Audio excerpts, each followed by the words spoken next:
নমস্কার বন্ধুরা, 6/4/2025 অর্থাৎ রবিবারে কলকাতা ফটাফটের যে টিপসটা দিয়েছিলাম সেখানে বন্ধুরা দেখুন, বাজি টু বাজি গেমের ক্ষেত্রে কিন্তু ফার্স্ট বাজি পাস হয়নি। ঠিক আছে, আর 3টে বাজি আছে, অল্প অল্প করে প্লে করুন, আশা করি পাস হয়ে যাবে। একটা বা দুটো গেম পাস হয়ে গেলেই স্টপ করে দেবেন। আর যে রোলিং গেমটা দিয়েছিলাম সেখানে দেখুন, 3টে যে রোলিং গেম দিয়েছিলাম সেখানে 2 কিন্তু পাস হয়ে গেছে, আর একটা বাকি আছে, আর লাকি নাম্বার বাকি আছে। আর যারা দুটো সংখ্যা নিয়ে রোলিং করতে চান বন্ধুরা, তাদের জন্য আজকে 2ই থাকবে। ঠিক আছে, 2 আর 2 দিলাম, আর হচ্ছে গিয়ে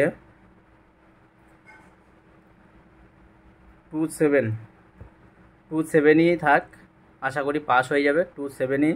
আর কন্টিনিউ করে যেন অল্প করে, 3টে বাজি আছে তো 5 টাকা 10 টাকা থেকে শুরু করুন, বেশি প্লে করার দরকার নেই রবিবার, কারণ লস হলে কভার করা মুশকিল আছে। আর এখানে যে পাত্তি দিয়েছিলাম 129, দেখুন 2-এর পাত্তি কিন্তু পাস হয়ে গেছে, 129 পাস। আর এখানে বন্ধুরা দেখুন, সিপিটা এখনও পাস হয়নি, আশা করি সেটাও পাস হয়ে যাবে। অল্প অল্প করে আজকে প্লে করুন, রবিবার যদি লস যায় সোমবারের দিন সেটা কভার হয়ে যাবে। ভালো থাকবেন, সুস্থ থাকবেন, ভালোভাবে গেম প্লে করুন।